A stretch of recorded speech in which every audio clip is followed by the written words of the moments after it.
Tenho sido uma supervisora do trabalho de vídeos por mais de 2 anos. Pouco tempo atrás, por causa das exigências do trabalho, nosso grupo foi dividido em 2 grupos menores. A irmã Laila era responsável por um grupo e eu pelo outro. Embora a irmã Laila tivesse apenas começado a supervisionar esse trabalho, ela sempre fazia sugestões importantes para a produção dos vídeos e frequentemente levava os irmãos a analisar o trabalho e a aprender habilidades técnicas. Isso não me deixava muito feliz. E eu pensava, nesse ritmo, eles progredirão rapidamente e logo o meu grupo será comparado desfavoravelmente ao deles. Fui tomada por uma sensação de crise e disse a mim mesma que eu precisava fazer um bom trabalho com cada vídeo para não ficar para trás de Laila e seu grupo. Na época, estávamos fazendo um vídeo que era tecnicamente exigente e eu estava estudando minuciosamente as habilidades relevantes com outros irmãos. Quando encontrávamos dificuldades, eu orava a Deus e buscava soluções com todos. O vídeo foi completado após muito trabalho e os irmãos que o viram disseram que ele havia sido bem feito. Isso foi muito gratificante, pois sugeria que eu era uma força a ser reconhecida e que eu era mais capaz do que Laila e seu grupo. Eu enviei o vídeo aos irmãos em outros grupos. E alguns dias depois, eles responderam dizendo que o vídeo era muito realista e me perguntaram como melhorei minhas habilidades técnicas. Fiquei muito feliz ao ouvir isso e pensei, agora que todos os irmãos viram o que posso fazer, com certeza me respeitarão e me admirarão. Prometi a mim mesma que eu trataria todos os vídeos subsequentes com diligência máxima. Depois disso, Laila e seu grupo estavam tendo algumas dificuldades com o vídeo e quiseram que eu os ajudasse a resolvê-las. Eu pensei, esse vídeo é responsabilidade sua. Se eu gastar tempo resolvendo esses problemas, o mérito não será meu e também atrasará o meu trabalho. Será melhor para mim se eu me esforçar mais no vídeo pelo qual sou responsável do que se eu ajudá-los a resolver seus problemas. Assim, decidi não ajudá-los. Mais tarde, quando Laila ainda não tinha encontrado uma solução, ela me procurou de novo. Ela disse que tinha tentado várias abordagens, mas sem sucesso. E perguntou como eu tinha lidado com tais dificuldades no passado. Eu pensei, se eu gastar tempo com os problemas do seu grupo e você acabar fazendo um trabalho melhor do que eu, todos não pensarão que você é uma líder de grupo melhor do que eu, embora você tenha acabado de começar? Eu pareceria incompetente. Com isso, em minha mente, eu lhe disse casualmente que não havia nada que eu pudesse fazer. Laila não teve escolha senão voltar e continuar sondando as dificuldades pessoalmente. Então, ela enviou uma amostra do vídeo ao chat do grupo para que verificássemos se havia algum problema. Eu não queria responder, achando que assistir ao vídeo seria uma perda de tempo. Mas, ao mesmo tempo, eu temia que, se eu não assistisse a ele, os irmãos dissessem que eu era negligente na supervisão e irresponsável como líder de grupo.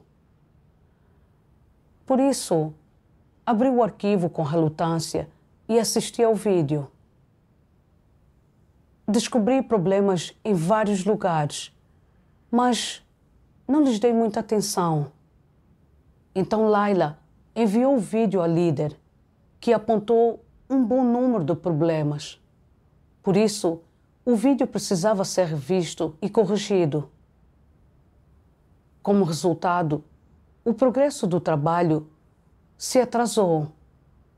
Mais tarde, quando a líder veio discutir o trabalho comigo, ela apontou meus problemas e disse: quando desempenhamos o dever na igreja, dividimos o trabalho. Mas isso não significa que trabalhamos independentemente uns dos outros. Você é uma líder do grupo, então tem de levar um fardo maior. Laila acabou de começar a praticar como líder do grupo, por isso, você deve verificar mais de perto os vídeos que ela e seu grupo produzem, para que qualquer problema possa ser resolvido com antecedência. Então, eu percebi que eu não podia me livrar das responsabilidades por esse atraso, pois ele foi feito devido a eu ser egoísta demais, cuidando só do meu trabalho e me recusando a cooperar com Laila. No entanto, eu não refleti muito sobre a questão. Depois disso, sempre que fazia vídeos, meu raciocínio era nebuloso e eu me sentia sonolenta e desorientada. Eu não conseguia identificar os problemas no dever dos irmãos e nem sabia o que dizer quando orava. Percebi que eu não estava no estado correto e que Deus ocultou-me sua face. Assim, vim para diante de Deus buscando e orando, pedindo que Ele me guiasse a entender a mim mesma. Uma noite, antes de me deitar, eu refleti sobre o meu desempenho recente. Pensei em como Deus expõe os anticristos, que só se importam com seu trabalho no desempenho do dever. Encontrei esta passagem das palavras de Deus. Deus Todo-Poderoso diz: os anticristos não têm consciência, nem razão, nem humanidade. Eles não apenas são desprovidos de vergonha, mas também têm outro distintivo. Eles são notavelmente egoístas e vis. O senso literal de seu egoísmo e vileza não é difícil de entender. Eles são cegos em relação a tudo, menos a seus interesses pessoais. Qualquer coisa que diga respeito a seus interesses recebe toda a sua atenção. Eles sofrerão por isso, pagarão um preço, isso os absorverá, e eles se devotarão a isso. Eles farão vista grossa em relação a qualquer coisa que não esteja relacionada a seus interesses, e a ignorarão. Os outros podem fazer o que quiserem. Os anticristos não se importam se alguém interrompe ou perturba, e, para eles, isso nada tem a ver com eles. Falando diplomaticamente, eles cuidam da própria vida. Mas é mais correto dizer que esse tipo de pessoa é vil, desprezível e sórdido. Nós o definimos como egoísta e vil. Como o egoísmo e a vileza dos anticristos se manifestam? Em tudo que beneficia seu status ou reputação, eles se esforçam para fazer ou dizer o que for necessário e suportam voluntariamente qualquer sofrimento. Mas quando se trata do trabalho arranjado pela casa de Deus, ou quando se trata de trabalho que beneficia o crescimento na vida do povo escolhido de Deus, eles o ignoram totalmente. Mesmo quando pessoas malignas interrompem, perturbam e cometem todos os tipos de males, afetando assim seriamente o trabalho da igreja. Eles permanecem passivos e despreocupados, como se isso nada tivesse a ver com eles. E se alguém descobre e denuncia os atos malignos de uma pessoa maligna, eles dizem que não viram nada e fingem ignorância. Não importa o trabalho que façam, os anticristos nunca pensam nos interesses da casa de Deus. Só consideram se os seus interesses serão afetados. Pensam apenas no pouquinho de trabalho à sua frente que os beneficia. Para eles, o trabalho principal da igreja é apenas algo que fazem em seu tempo livre. Não o levam nem um pouco a sério. Eles só se mexem se são instigados a agir. Só fazem o que gostam de fazer e só fazem trabalho que seja em prol de seu status e poder. Aos seus olhos, qualquer trabalho arranjado pela casa de Deus, o trabalho de espalhar o Evangelho e a entrada na vida do povo escolhido de Deus, não são importantes. Não importa quais dificuldades as outras pessoas tenham no trabalho delas, que problemas elas identificaram e relataram a eles, quão sinceras sejam suas palavras. Os anticristos não dão atenção, não se envolvem. É como se nada tivesse a ver com eles. Não importa quão grandes sejam os problemas que emergem na igreja, eles ficam totalmente indiferentes. Mesmo quando um problema está bem na frente deles, eles o tratam apenas com superficialidade. Somente quando são podados diretamente pelo alto e recebem a ordem de resolver um problema, é que fazem, de má vontade, um pouco de trabalho real e entregam algo que o alto possa ver. Logo depois, eles continuarão com os próprios assuntos. Quando se trata do trabalho da igreja, de coisas importantes do contexto mais amplo, eles se mostram desinteressados e indiferentes. Até ignoram os problemas que descobrem, dão respostas perfunctórias ou usam suas palavras para dispensar você quando questionados sobre problemas. Só tratam os problemas com grande relutância. Essa é a manifestação do egoísmo e da vileza, não é? Além disso, não importa que dever os anticristos estejam desempenhando. Eles só querem saber se isso permitirá que sejam o centro das atenções. Contanto que eleve sua reputação, eles quebram a cabeça para encontrar um jeito de aprender a fazê-lo, a executá-lo. Eles só se importam se isso os destacará. Não importa o que façam ou pensem, eles só se preocupam com sua fama, seu ganho e seu status. Não importa que dever estejam desempenhando, eles só competem para ver quem é mais alto ou mais baixo, quem vence e quem perde, quem tem a reputação maior. Eles só se importam com o número de pessoas que os reverenciam e admiram, com quantas pessoas obedecem a eles e com o número de seguidores que eles têm. Nunca comunicam a verdade ou resolvem problemas reais.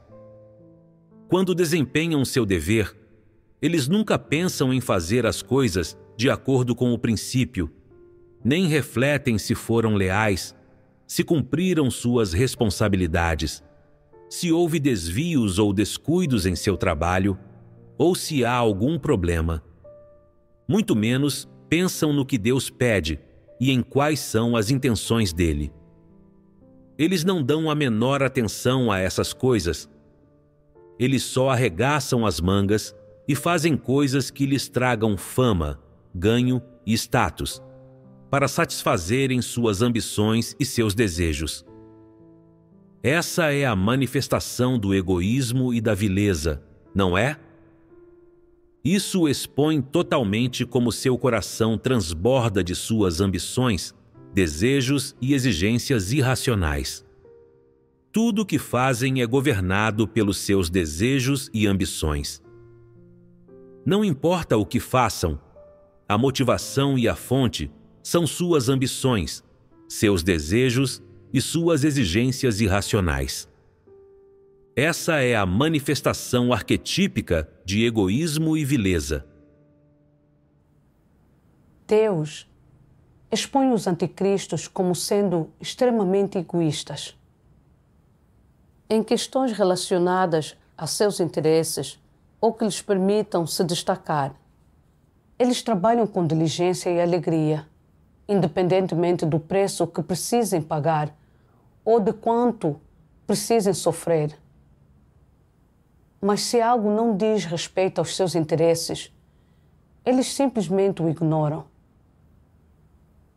Em tais casos, eles não estão dispostos a dar atenção.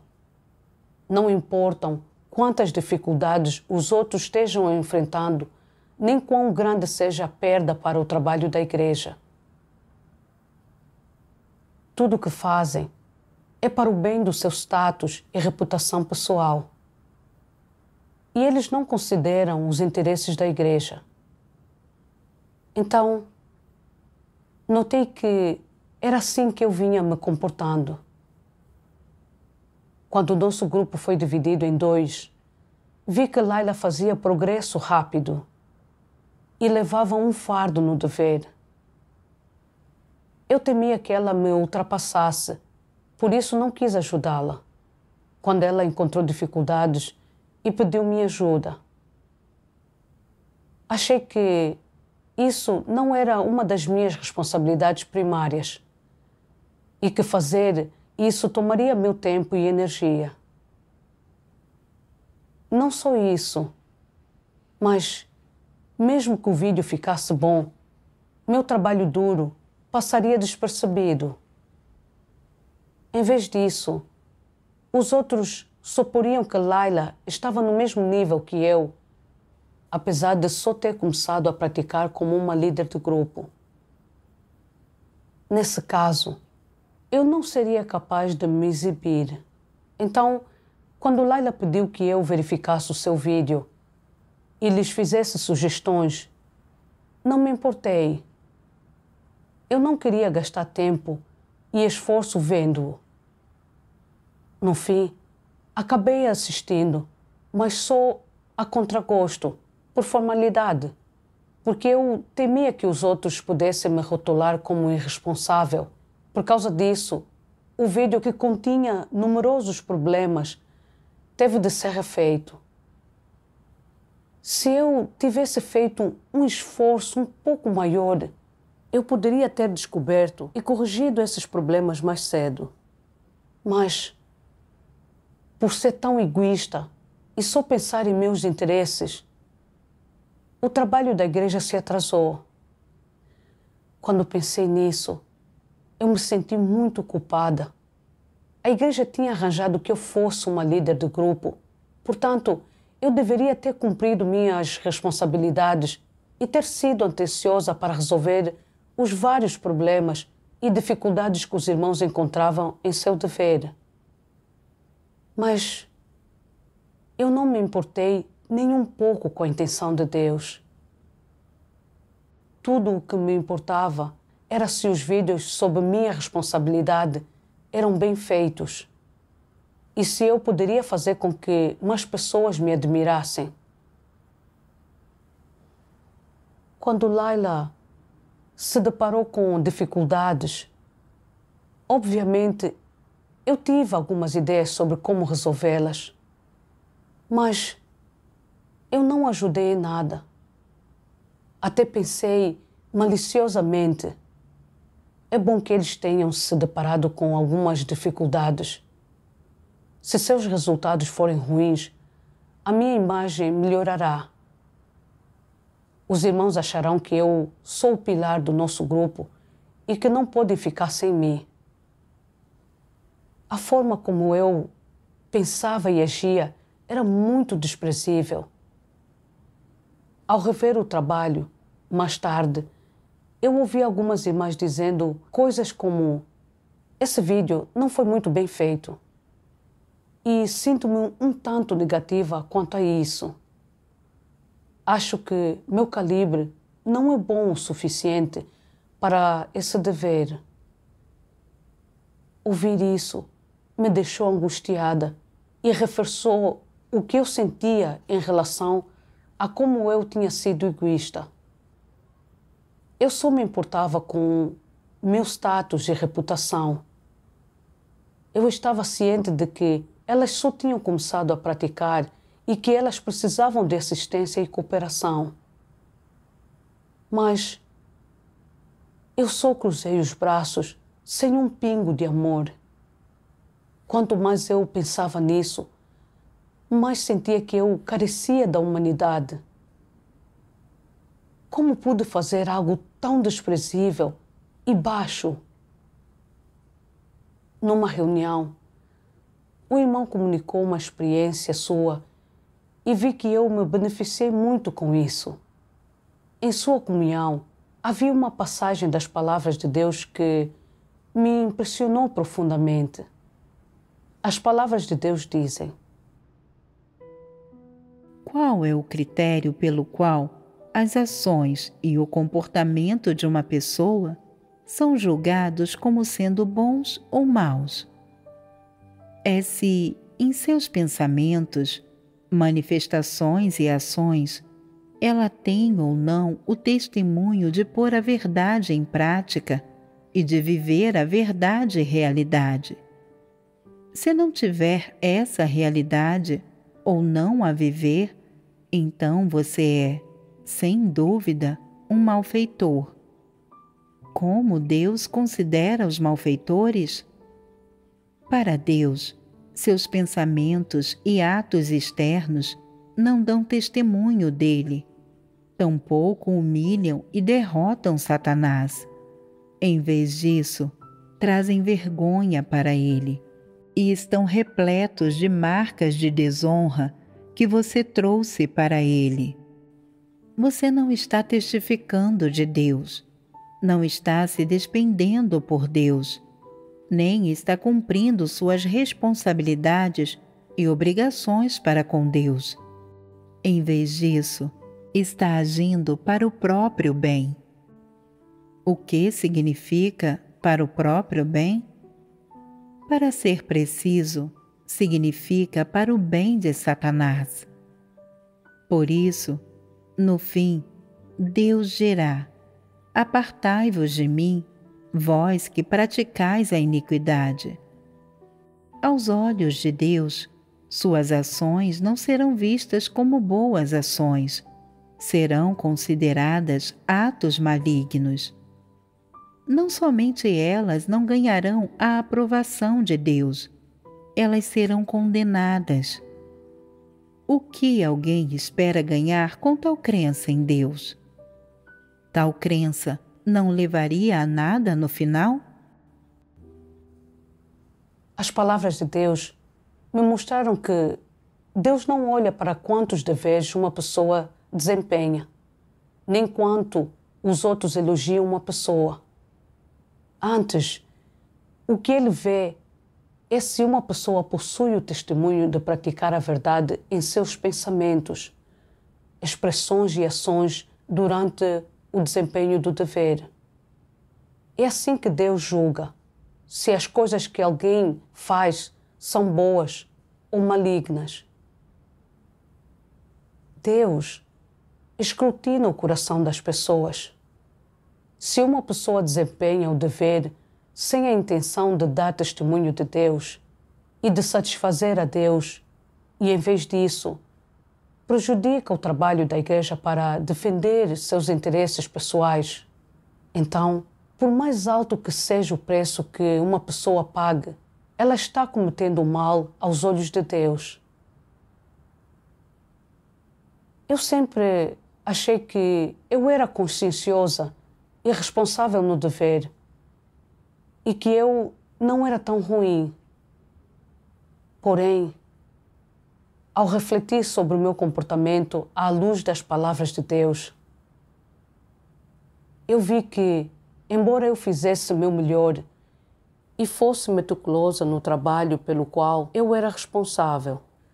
Por trás disso se escondia a intenção de ocupar um lugar no coração dos meus irmãos. A intenção de fazer com que as pessoas achassem que eu era o pilar do grupo e que não podiam ficar sem mim. Até quando Laila se deparou com dificuldades e não conseguiu progredir em seu trabalho. Eu não me importei nem um pouco. Ao contrário, eu fiquei feliz ao vê-la tendo dificuldades, pois achava que isso me ajudaria a me destacar. Ao desempenhar meu dever com intenções tão desprezíveis, eu estava cometendo o mal e sendo condenada por Deus. Se eu não me arrependesse, no fim eu seria eliminada por Deus. Mesmo que fizesse muito trabalho e pagasse um preço alto. Esse pensamento me assustou e eu senti que estava em grande perigo. Eu orei a Deus e decidi que não viveria mais segundo o meu caráter corrupto e que se algo similar ocorresse comigo no futuro, eu tinha de considerar o trabalho da igreja como um todo e proteger os interesses da igreja. Depois disso, encontrei uma senda de prática nas palavras de Deus. Deus Todo-Poderoso diz: para todos que desempenham um dever, por mais profundo ou raso que seja seu entendimento da verdade, a maneira mais simples de praticar entrar na verdade e realidade é pensar nos interesses da casa de Deus em tudo e abrir mão de desejos egoístas, intenções, motivos, orgulho e status pessoais. Coloque os interesses da casa de Deus em primeiro lugar. Isso é o mínimo que se deve fazer. Se uma pessoa que desempenha um dever não consegue fazer nem mesmo isso, como se pode dizer que ela está desempenhando seu dever? Isso não é desempenhar o dever.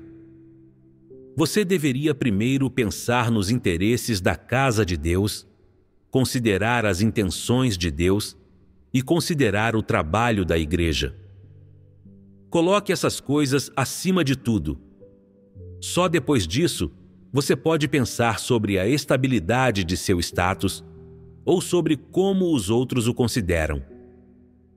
Vocês não acham que isso fica um pouco mais fácil quando vocês o dividem em 2 passos e fazem algumas concessões? Se praticar assim por algum tempo, você vai achar que satisfazer a Deus não é algo tão difícil. Além disso, você deve ser capaz de cumprir suas responsabilidades, desempenhar seu dever e suas obrigações, e deixar de lado seus desejos egoístas, seus motivos e intenções. Você deveria demonstrar consideração pelas intenções de Deus e colocar em primeiro lugar os interesses da casa de Deus, o trabalho da igreja e o dever que é para você desempenhar. Após experimentar isso por algum tempo, você sentirá que essa é uma boa maneira de se comportar. É viver franca e honestamente, e não ser uma pessoa baixa, vil. É viver justa e honradamente, em vez de ser desprezível, baixo e inútil. Você achará que é assim que uma pessoa deveria agir e a imagem que ela deveria viver. Aos poucos, seu desejo de satisfazer seus interesses diminuirá. As palavras de Deus me mostraram que, para desempenhar bem seu dever, uma pessoa precisa deixar de lado seus motivos e intenções pessoais, seu orgulho e status, e deve colocar os interesses da igreja primeiro, todas as vezes. Depois disso, eu desempenhei o dever de modo consciente, de acordo com as exigências de Deus, e deixei de ser egoísta e desprezível e de considerar só meu status e reputação. Uma vez, Laila se deparou com uma dificuldade ao fazer um vídeo e pediu que eu desse uma olhada em como resolvê-la. Eu relutei um pouco e pensei, ainda não terminei o vídeo que estou fazendo. Ajudar a resolver o problema dela afetará o progresso do meu trabalho. Se eu acabar não podendo terminá-lo em tempo, os outros dirão que eu sou ineficiente, mesmo sendo uma líder de grupo. Percebi que eu estava novamente vivendo segundo o meu caráter corrupto. Eu me lembrei da resolução que eu tinha feito diante de Deus, que eu consideraria o trabalho da igreja como um todo e não cuidaria somente do meu trabalho.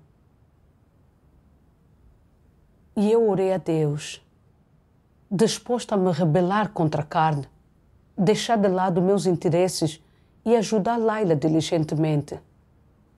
Assisti ao vídeo com atenção, anotei os problemas, então procurei Laila e seu grupo para oferecer a orientação local. Laila disse que minha comunhão tinha aberto uma senda para ela e eu senti muita paz no coração.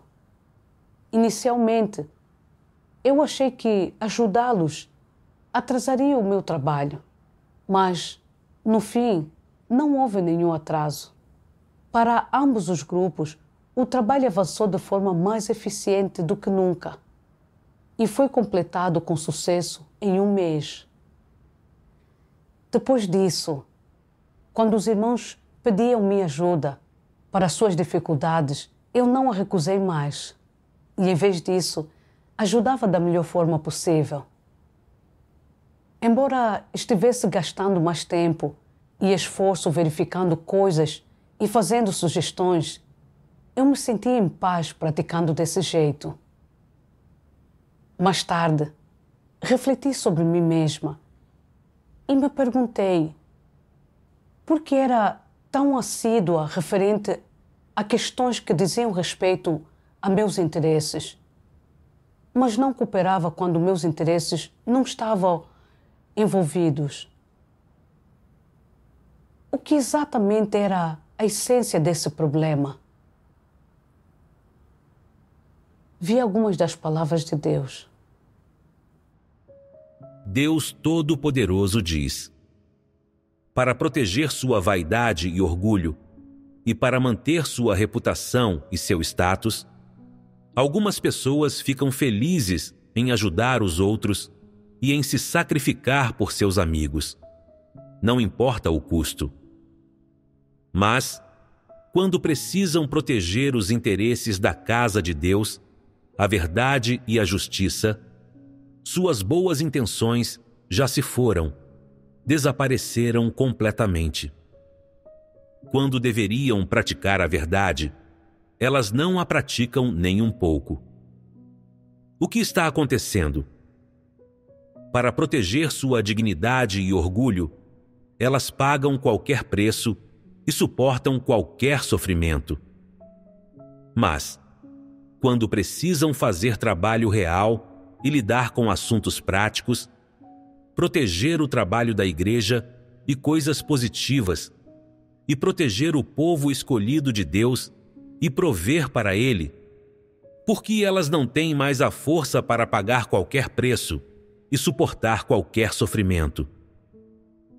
Isso é inconcebível. Na verdade, elas têm um tipo de caráter que é avesso à verdade. Por que digo que seu caráter é avesso à verdade? Porque, sempre que algo envolve dar testemunho de Deus, praticar a verdade, proteger o povo escolhido de Deus, lutar contra os esquemas de Satanás ou proteger o trabalho da igreja, elas fogem e se escondem e não se ocupam de nenhum assunto adequado. Onde estão seu heroísmo e seu espírito para suportar sofrimento? Onde elas aplicam essas coisas? É fácil ver isso. mesmo que alguém as reprove, dizendo que elas não deveriam ser tão egoístas e baixas e proteger a si mesmas, e que elas deveriam proteger o trabalho da igreja, elas não ligam muito.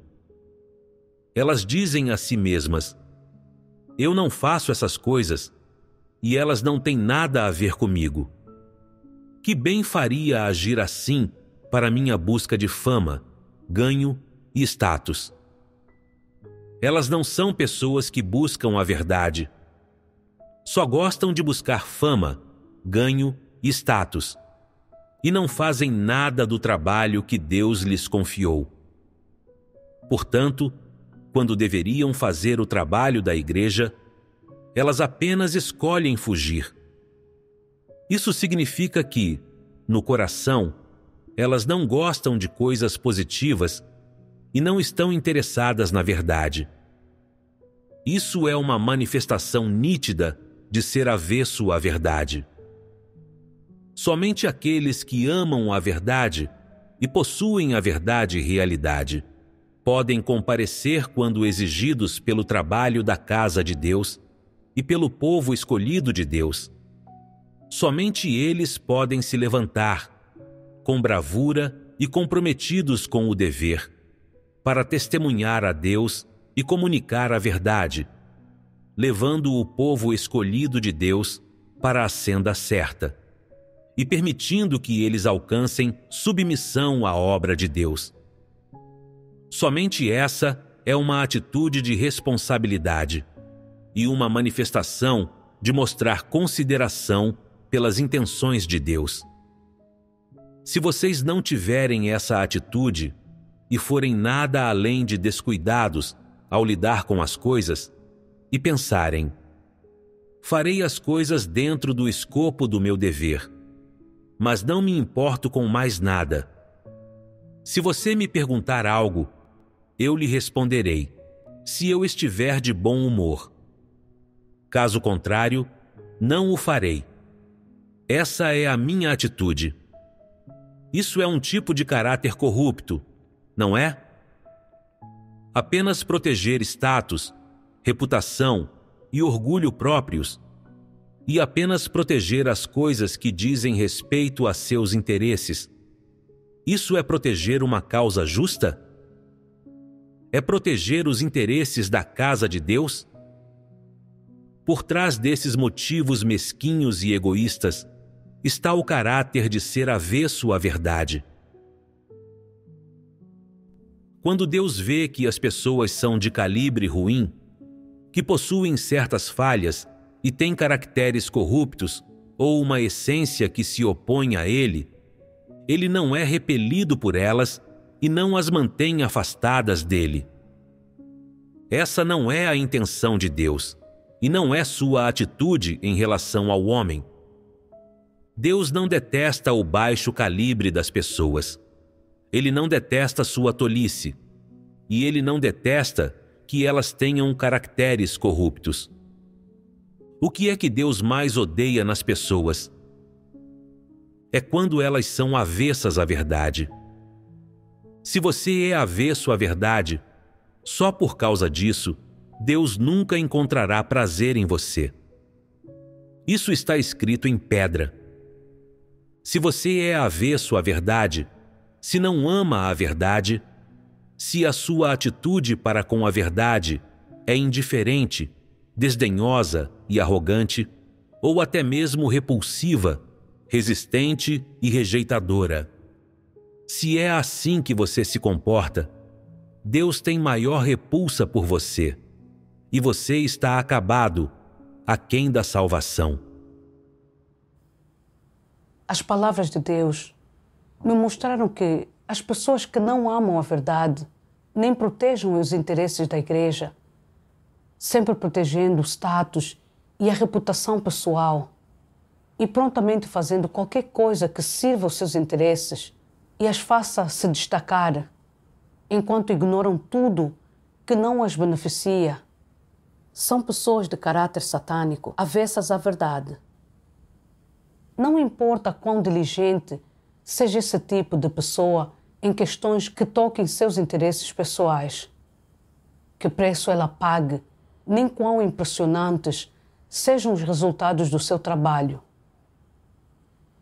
Sua intenção é sempre satisfazer sua necessidade de status e reputação. Quando se trata dos interesses da Igreja, ela claramente sabe a verdade, mas não a pratica, e ela não defende o trabalho da Igreja de modo algum. Ao refletir, percebi que eu vinha desempenhando o meu dever desse jeito.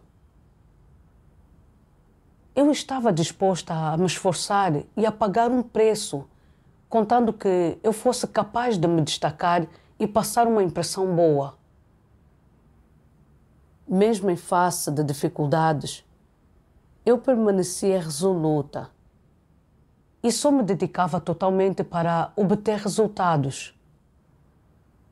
Mas assim que via que fazer um bom trabalho não me faria me destacar nem me beneficiaria, eu ficava de fora. Eu nem ficava ansiosa, mesmo quando via o trabalho da Igreja sofrendo perdas. Eu estava revelando o caráter satânico de ser avessa à verdade. Com base em todos os meus anos de fé e todas as palavras de Deus que eu tinha lido, eu sabia, em termos de doutrina, que, como um ser criado, eu tinha de cumprir o meu dever com todo o meu coração, toda a minha mente e força, e que eu sempre devia colocar os interesses da Igreja em primeiro lugar. Frequentemente, eu orava a Deus, dizendo que eu desempenharia meu dever da melhor forma possível para retribuir seu amor. Mas quando eu enfrentava uma situação real, eu escolhia satisfazer meus desejos egoístas, em vez de proteger os interesses da Igreja. Eu sempre colocava meu status e minha reputação acima dos interesses da Igreja. Como eu era maligna. Se eu não lidasse com o meu caráter satânico de ser avessa à verdade, eu nunca alcançaria uma mudança em minha vida a caráter, sem falar de alcançar a salvação. Por mais anos que eu continuasse crendo em Deus. Pensando nisso, percebi como esse meu caráter era fatal. Eu orei a Deus, pedindo que Ele me guiasse a me livrar dos grilhões desse caráter corrupto. Logo depois, li outra passagem das palavras de Deus. Deus Todo-Poderoso diz: na casa de Deus, todos aqueles que buscam a verdade estão unidos e não divididos diante de Deus. Todos eles trabalham em prol de um objetivo comum: cumprir seu dever, fazer o trabalho que recai sobre eles, agir de acordo com as verdades princípios, fazer o que Deus exige e satisfazer suas intenções. Se seu objetivo não serve a esse fim, mas é para seu próprio bem, para satisfazer seus desejos egoístas, então isso é a revelação de um caráter satânico corrupto. Na casa de Deus, os deveres são cumpridos de acordo com as verdades princípios, enquanto as ações dos não crentes são governadas por seus caracteres satânicos. Essas são duas sendas muito diferentes. Os não crentes abrigam um esquema próprio. Cada um deles tem seus planos e objetivos, e todos vivem para os interesses pessoais. É por isso que todos lutam em seu benefício pessoal e não estão dispostos a ceder 1 milímetro do que ganham. Estão divididos, não unidos, porque eles não têm um objetivo comum. A intenção e a natureza do que fazem são as mesmas. Todos estão fazendo de tudo por si mesmos. Não há verdade que reina nisso. O que reina e dá as ordens aqui é um caráter satânico corrupto. Eles são controlados por seu caráter satânico corrupto e não conseguem agir de outra forma. E assim, caem cada vez mais profundamente no pecado. Na casa de Deus, se os princípios, métodos, motivação e ponto de partida de suas ações não fossem diferentes daqueles dos não crentes, se um caráter satânico corrupto brincasse com você, controlasse e manipulasse você, e se o ponto de partida de suas ações fossem seus interesses pessoais, sua reputação, seu orgulho e status, então vocês não desempenhariam seus deveres de forma diferente de como os não crentes fazem as coisas. Se vocês buscam a verdade, vocês deveriam mudar a forma como fazem as coisas. Vocês deveriam abandonar seus interesses e suas intenções e desejos pessoais. Deveriam primeiro comunicar a verdade juntos quando fazem as coisas e entender as intenções e as exigências de Deus antes de dividir o trabalho entre vocês, tendo em vista quem é bom e quem é ruim em quê. Deveriam assumir o que são capazes de fazer e se agarrar a seu dever. Não lutem nem se agarrem às coisas. Você precisa aprender a fazer concessões e a ser tolerante. Se alguém acabou de começar a desempenhar um dever ou acabou de aprender as habilidades para uma área, mas não está à altura de algumas tarefas, você não deve forçá-lo. Deve atribuir-lhe tarefas que sejam um pouco mais fáceis. Isso lhe permite obter resultados mais facilmente no desempenho de seu dever. É isso que significa ser tolerante, paciente e ter princípios. É uma parte do que a humanidade normal deveria ter. É o que Deus exige das pessoas e o que as pessoas deveriam praticar.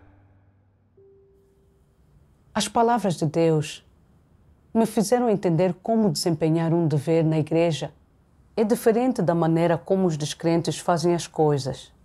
No mundo dos descrentes, as pessoas interagem de acordo com as filosofias satânicas para os tratos mundanos, como deixe as coisas seguirem se não o afetarem pessoalmente e que cada um cuide de sua vida. Elas só consideram seus interesses e se podem ganhar uma promoção ou riqueza. Ninguém demonstra nenhum interesse nem preocupação pelas dificuldades dos outros. Ao considerar como eu vinha me comportando no dever, percebi que eu agia exatamente como um descrente.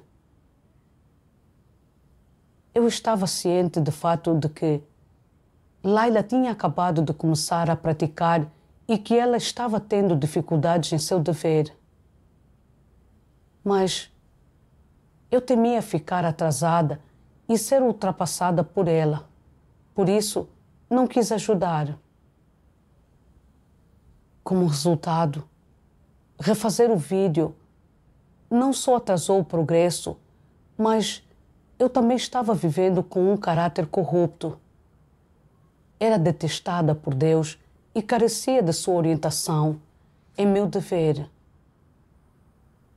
Isso me permitiu ver que o caráter de Deus é justo, que Deus nos escrutina até o fundo do nosso coração, que Deus vê com clareza absoluta as nossas intenções egoístas no desempenho do nosso dever e que nós somos incapazes de alcançar a obra do Espírito Santo se abrigamos intenções erradas no nosso dever.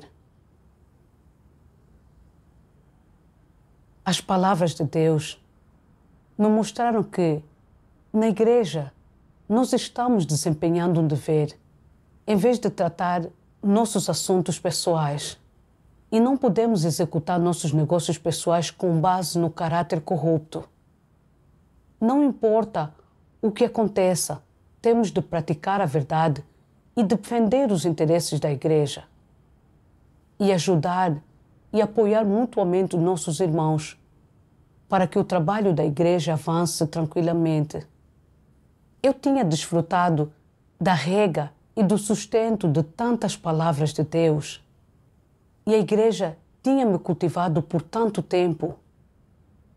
Se eu ainda estava tramando para mim mesma, satisfazendo meus desejos egoístas, enquanto era incapaz de desempenhar o dever corretamente para retribuir o amor de Deus, então eu realmente carecia de consciência e era indigna de tudo que Deus tinha me concedido, muito menos de viver diante de Deus.